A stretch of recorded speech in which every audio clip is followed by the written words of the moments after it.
Il est prédicateur. Il voit que la superviseuse ne fait pas de travail réel. Et il choisit de ne rien dire.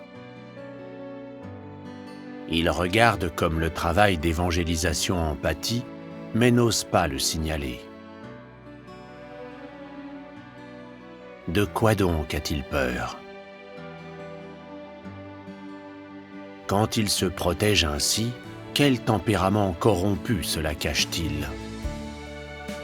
Grâce à la révélation et à la direction de la parole de Dieu, à quelle compréhension de lui-même parvient-il? Comment pratique-t-il et change-t-il?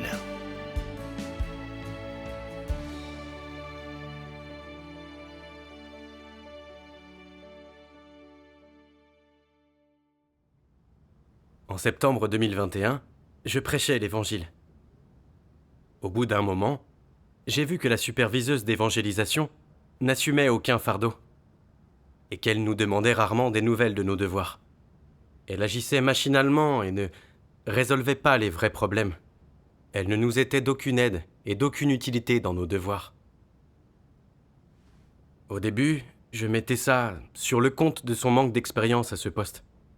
Qu'il était normal qu'elle soit un peu perdue, mais qu'elle finirait par le maîtriser. Néanmoins, le temps ne m'a pas donné raison et j'ai fini par déchanter. Oh, Un jour, rencontrant un problème dans l'évangélisation, on a envoyé une lettre à la superviseuse. Mais sa réponse ne contenait pas de suggestions claires. Elle voulait nous faire lire des paroles de Dieu qui n'avaient rien à voir avec notre problème. J'ai trouvé cela incroyable. Comment cette superviseuse pouvait être aussi négligente? Elle était incapable de détecter les problèmes. Et quand on s'adressait à elle, elle n'avait pas de point de vue ni de suggestions claires. C'était vraiment irresponsable de sa part. le lui as-tu fait remarquer? Au départ, j'ai voulu lui en parler lors d'une réunion. Mais j'avais quelques appréhensions. N'allait-elle pas dire que j'étais arrogant, que j'en demandais trop, que je profitais de sa faiblesse? Si elle ne l'acceptait pas et enquêtait sur mes responsabilités, n'allais-je pas m'attirer des ennuis? À cette pensée, j'ai perdu le courage de lui en parler. Oh,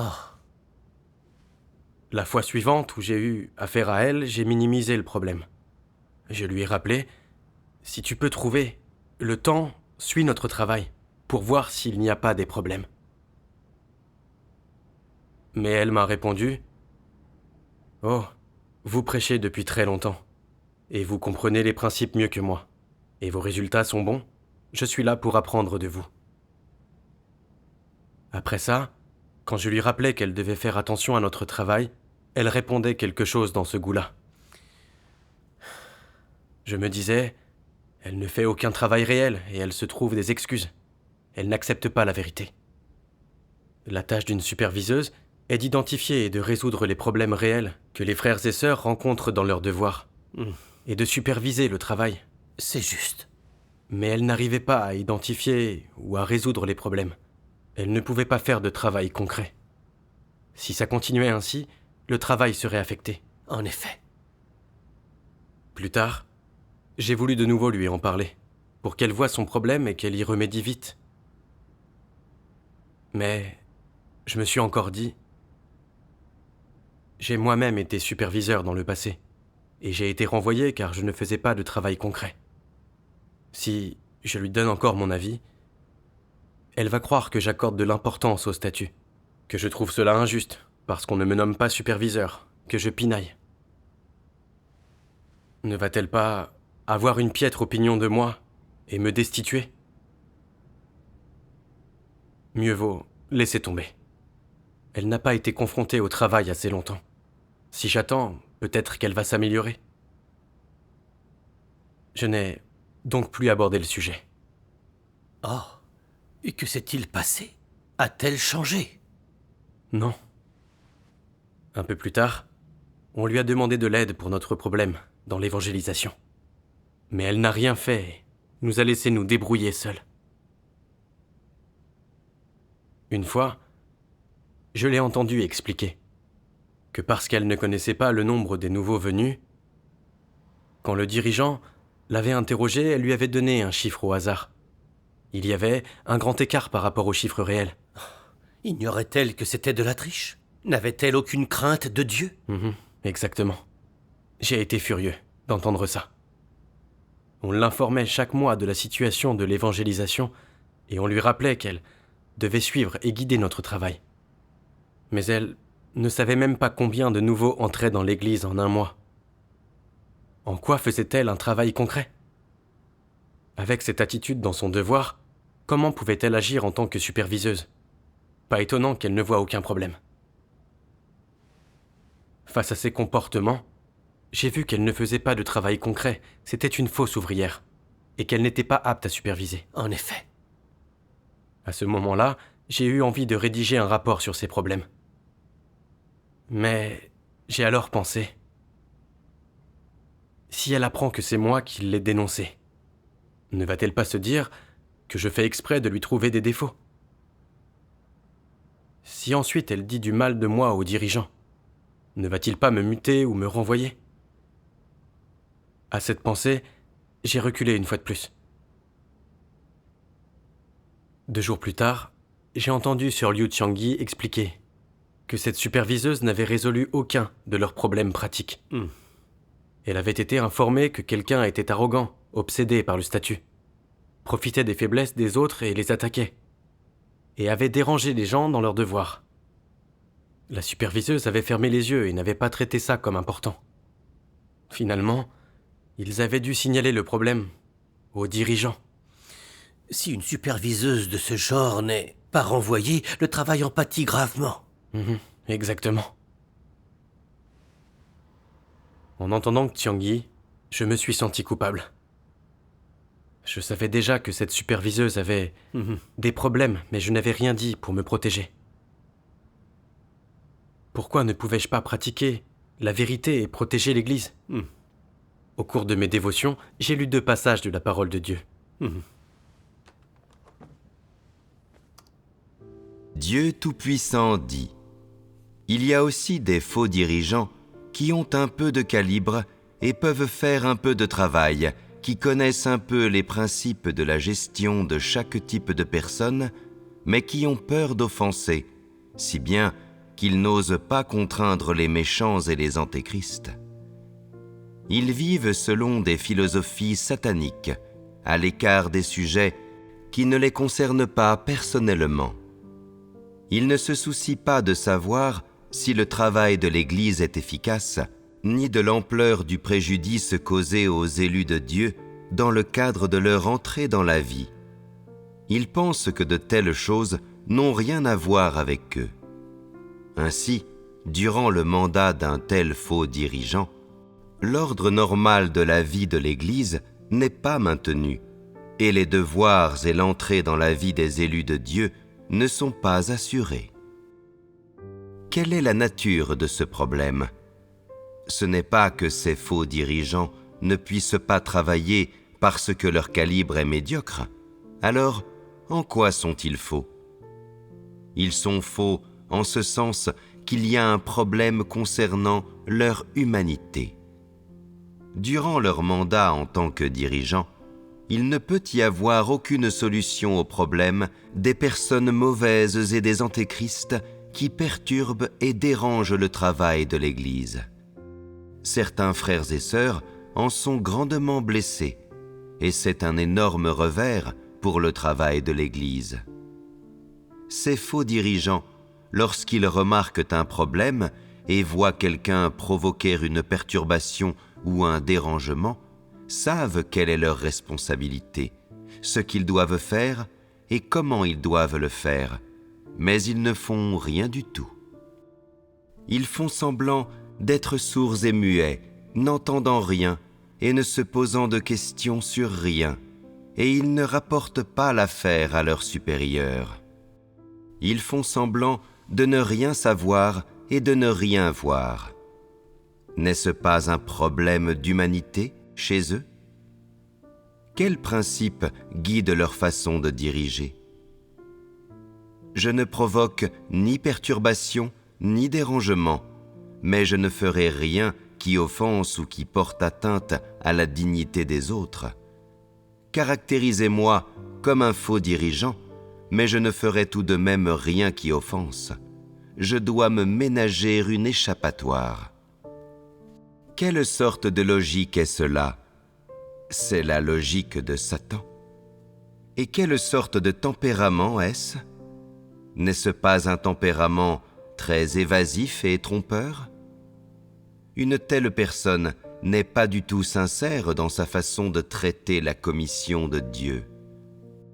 Elle est toujours rusée et fuyante dans l'accomplissement de son devoir, avec beaucoup de calculs sournois, pensant à elle-même en toutes choses. Elle ne prête pas la moindre attention au travail de l'Église et n'a ni conscience ni raison. Elle est tout à fait inapte au travail de direction. Dans mon cœur, une telle personne a beau paraître fidèle, suivre des règles ou être taciturne ou travailleuse et compétente, le fait qu'elle agisse sans principe et n'assume aucune responsabilité pour le travail de l'Église m'oblige à la voir sous un nouveau jour, pour ainsi dire. Pour conclure, je vais définir ce genre de personne.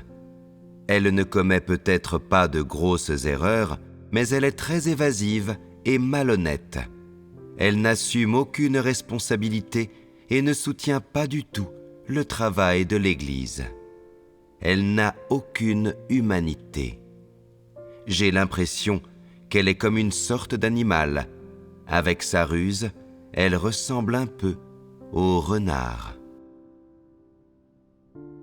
Une fois que la vérité sera devenue vie en toi, lorsque tu observeras quelqu'un qui blasphème contre Dieu, qui ne craint pas Dieu, qui est négligent et superficiel dans l'accomplissement de son devoir, ou qui interrompt et perturbe le travail de l'Église, tu réagiras selon les principes de la vérité et tu seras capable d'identifier et d'exposer cette personne si nécessaire.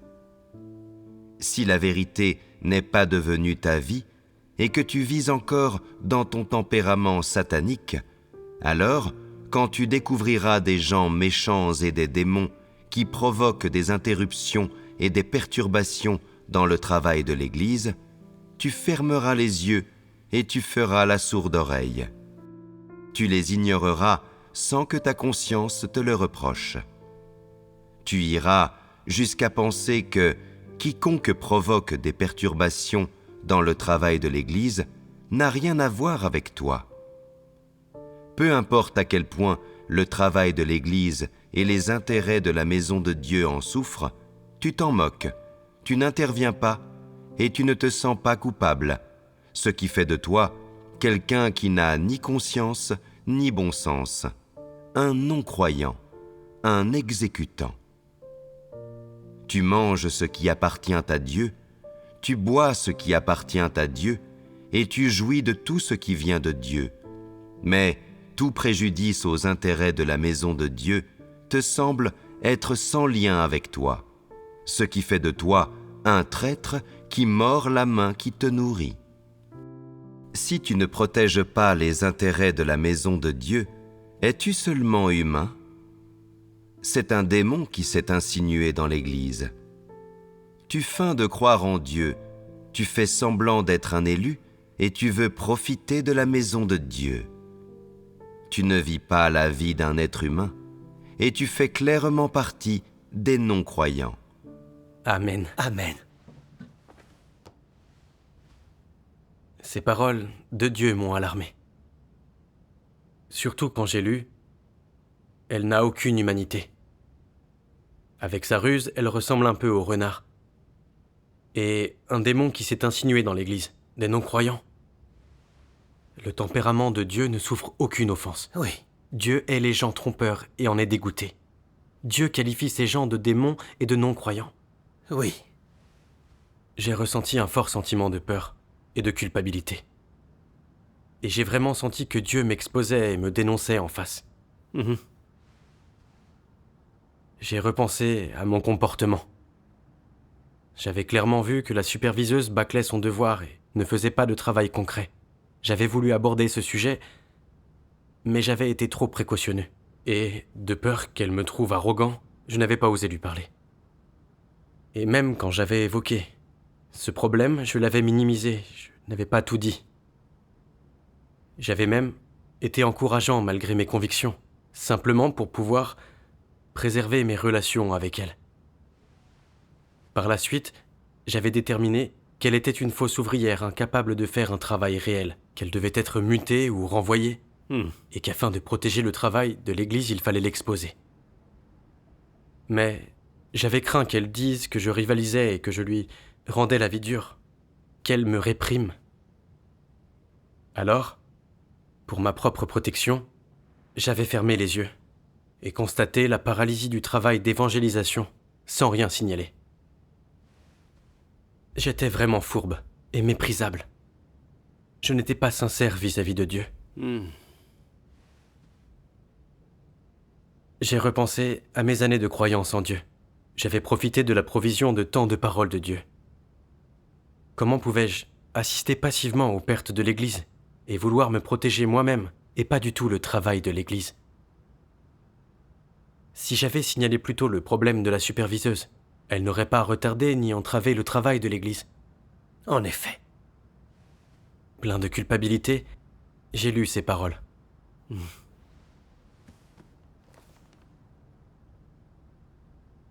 Pendant des années, les pensées sur lesquelles les gens ont compté pour leur survie ont rongé leur cœur au point qu'ils sont devenus traîtres, lâches et méprisables. Non seulement ils manquent de détermination, mais ils sont devenus cupides, arrogants et obstinés. Ils manquent de toute détermination qui transcende leur être. Et ils n'ont pas le courage de se libérer des chaînes de ces forces obscures. Les pensées et la vie des gens sont tellement pourries que leurs perspectives sur la foi en Dieu sont encore trop ignobles. Et même quand les gens parlent de leur point de vue sur leurs croyances, c'est insupportable. Les gens sont tous lâches, incompétents, méprisables et fragiles. Ils ne ressentent pas de dégoût pour les forces des ténèbres. Ils n'aiment pas la lumière et la vérité et font tout pour les rejeter. Amen. Amen.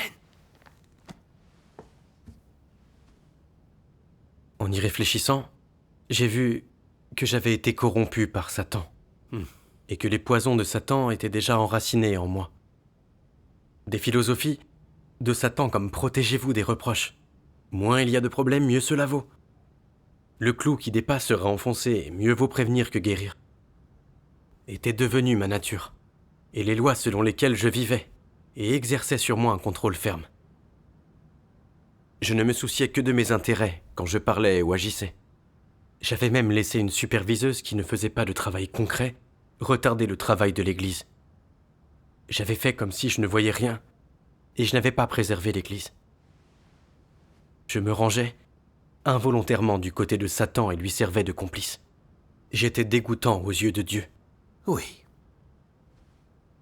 Ces philosophies mondaines étaient des mensonges utilisés par Satan pour corrompre les gens.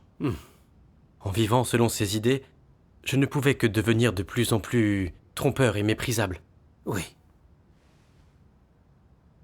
Pour protéger mes intérêts, je me méfiais de Dieu et des gens, et quelles que soient les perturbations et les dérangements qui frappaient l'Église, je restais indifférent, apathique et distant. Je ne pratiquais pas la vérité. Je ne remplissais pas mes devoirs, et je n'avais pas de conscience ni d'humanité. Sans me repentir, j'aurais fini par être détesté et chassé par Dieu. C'est juste. J'ai éprouvé de plus en plus de remords. J'avais été corrompu par Satan et je n'avais pas d'humanité. Je me suis énormément haï. Mais j'ai aussi décidé de pratiquer la vérité. Je ne pouvais plus être déraisonnable. Je devais écouter la volonté de Dieu et signaler aux dirigeants la superviseuse. Oui. Ensuite, j'ai informé le dirigeant que la superviseuse ne faisait pas de travail concret. Tu t'es libéré de la sombre influence de Satan pour pratiquer la vérité. Grâce à Dieu. Après avoir envoyé le rapport, je me suis senti allégé d'un énorme poids. Cependant, au bout de 2-3 jours, le dirigeant n'avait pas répondu, Mes appréhensions n'ont pu que réapparaître. En lisant ce rapport, ne penserait-il pas que je rivalisais pour un statut ou que je cherchais la petite bête? N'allait-il pas me considérer comme un malfaiteur? Mon cœur s'est intensément serré lorsque m'est venue cette pensée. Oh, donc tu étais sur tes gardes. Oui, Alors comment tu t'y es pris pour chercher et résoudre cet état? j'ai pu m'ouvrir correctement à Sir Liu.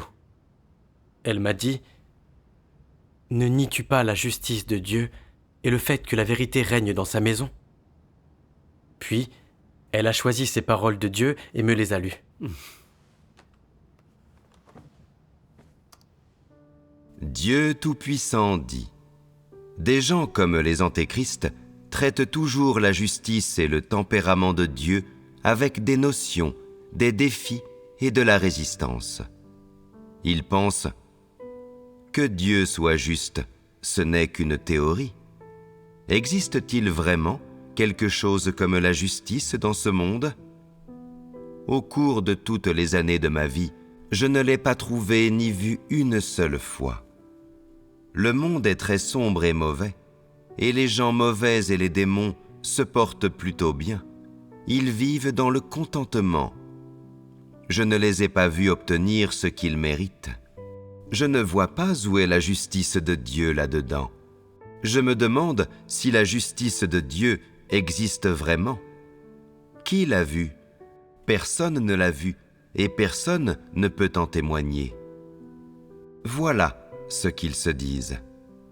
Au lieu d'accepter toute l'œuvre de Dieu, toutes ses paroles et toutes ses orchestrations sur la base de la croyance qu'il est juste, ils doutent toujours et portent un jugement, toujours plein de notions qu'ils ne cherchent jamais à résoudre par la vérité. C'est toujours de cette façon que les antéchrists croient en Dieu. Ont-ils une vraie foi en Dieu ? Non. Les antéchrists maintiennent toujours une position de doute quand il s'agit de la justice de Dieu. Par exemple, lorsqu'un problème surgit dans le travail de l'Église, quelle que soit la gravité du blâme et ses conséquences, la première réaction d'un antéchrist est de se disculper et de rejeter le blâme ailleurs. Afin de ne pas être tenus responsables, ils détourneront même les regards d'eux-mêmes, diront des choses correctes et agréables et accompliront une tâche superficielle, histoire de dissimuler la vérité. En temps ordinaire, les gens ne peuvent pas le voir, mais quand il leur arrive quelque chose, la laideur de l'antéchrist se révèle. Comme un porc-épic, avec toutes ses épines dressées, il se protège de toutes ses forces, désirant n'assumer aucune responsabilité. Quelle sorte d'attitude est cela ? N'est-ce pas celle qui consiste à ne pas croire que Dieu est juste ? Les antéchrists ne croient pas que Dieu scrute tout ou qu'il soit juste. Ils désirent utiliser leur propre méthode pour se protéger. Ils croient ceci : si je ne me protège pas, personne ne le fera. Dieu ne peut pas me protéger non plus. Ils disent qu'il est juste, mais quand les gens ont des ennuis, les traite-t-il vraiment de manière équitable ? En aucune façon. Dieu ne fait pas ça. Lorsqu'ils sont confrontés à des problèmes ou à des persécutions, ils se sentent seuls et se disent : eh bien, où est Dieu ? Les gens ne peuvent pas le voir ni le toucher. Personne ne peut m'aider. Personne ne peut me rendre justice ni voir la justice rendue. Ils pensent que la seule façon de se protéger est d'utiliser leur propre méthode. Sinon, ils seraient perdus, malmenés et persécutés, et que la maison de Dieu ne fait pas exception à cela. Ils ne se soucient que de leur propre recherche de prestige et de statut, et ne font rien du tout pour soutenir le travail de l'Église.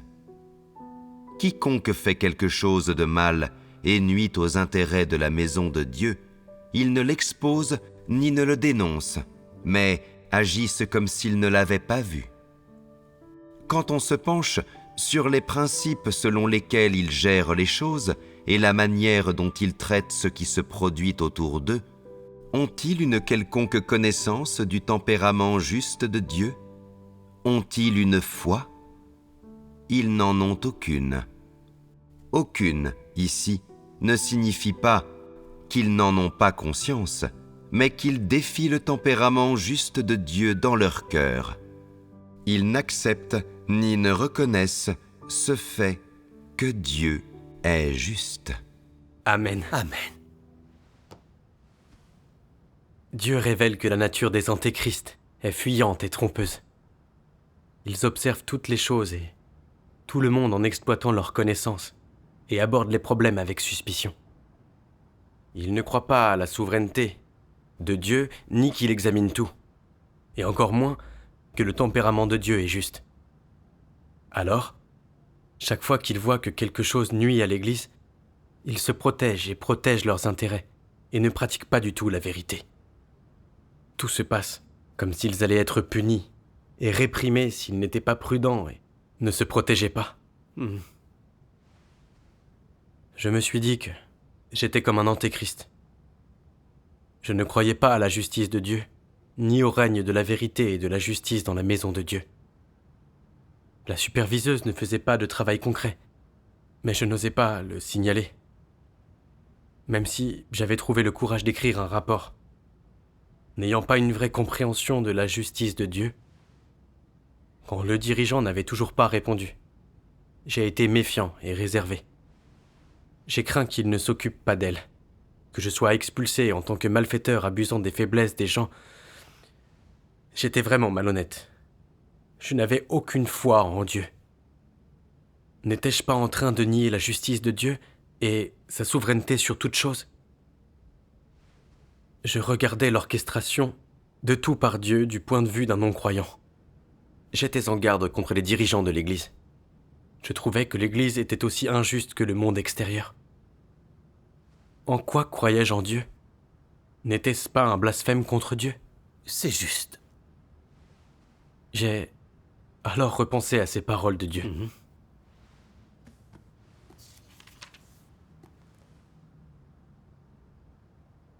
La vérité a-t-elle des favoris?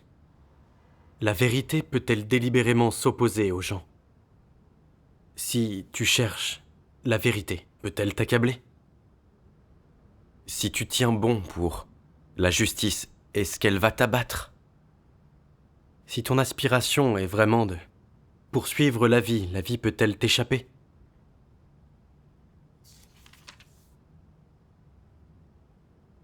Comment quelqu'un qui cherche vraiment Dieu pourrait-il être maudit par Dieu?